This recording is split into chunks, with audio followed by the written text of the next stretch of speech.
Well, Tomi Lahren stepped in a massive steaming pile of rank hypocrisy yet again. This time it was while she was on Fox News with the animated haircut mannequin, Jesse Waters. They were talking about immigration and respect for the rule of law when, completely ignorant of her own ancestry, the Tomi prompter said this. Well, these people need to understand that it's a privilege to be an American, and that's a privilege that you work towards. It's not a right. You don't just come into this country with low skills, low education, not understanding the language, and come into our country because someone says it makes them feel nice. That's not what this country is based on. We are based on the rule of law, and we believe in bringing the best people into this country to make it even better. We don't believe in importing poverty. Trust me, I live in California. We have enough poverty. We have enough issues. We don't need any more. So, according to history and immigration policy genius Tomi Lahren, America is not based on people who come here with low skills, low education, and not understanding the language. Apparently, America is based on, whatever that means, people coming here with advanced degrees who hit the ground running. I mean, if you have Tommy's third-grade understanding of history, you might also believe that when the Chinese, Irish, and Italians came here for a better life, they were all English-speaking doctors, lawyers, and scientists. It sounds stupid, right? Yeah, that's because it is. Well, justice is sometimes swift and sometimes hilarious, but for the alt-right princess, it is often both simultaneously. Enter Jennifer Mendelsohn, a journalist and genealogy researcher who created the Resistance Genealogy campaign at resistancegenealogy.com. Jennifer did the world a favor and looked into the ancestry of Fox News' dynamo, Tomi Lahren.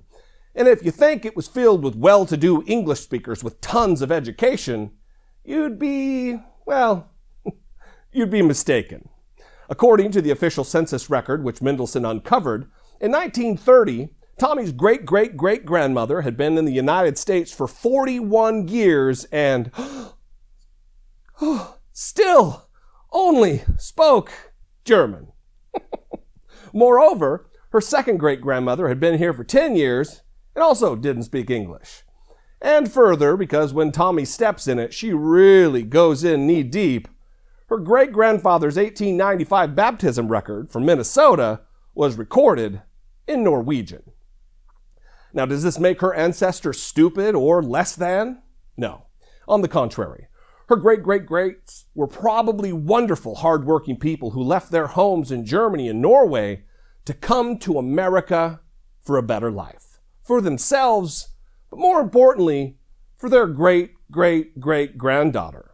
That even though they couldn't speak English and weren't wealthy, they would work hard and make it possible for their descendant to go to the University of Nevada, Las Vegas, and end up with a prominent position in pop culture today. The same earnestness, hard work, and dedication that they were allowed, despite cultural and language barriers, paved the way for Tomi to be where she is today and who she is today.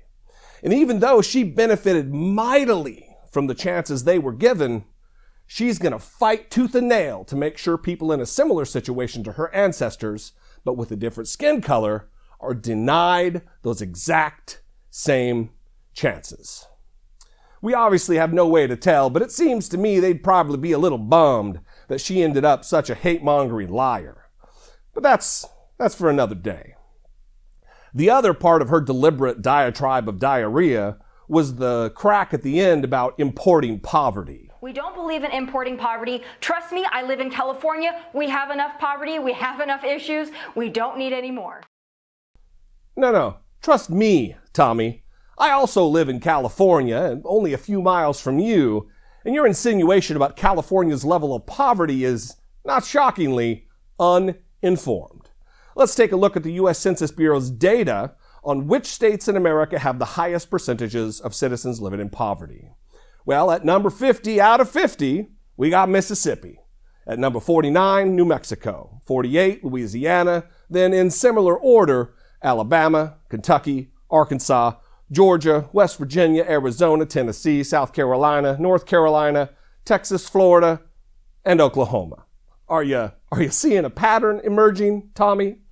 all but one of the states with the highest percentage of people living in poverty is a Trump state. In fact, the one state, New Mexico, that went for Hillary in 2016 has, wait for it, a Republican governor running things. Look, Tugboat, I hate meeting you like this, but as long as you've got a platform that you're using to spew hate and wanton misinformation, I'm going to use my little corner of the internet to correct you. Thanks a lot, everybody.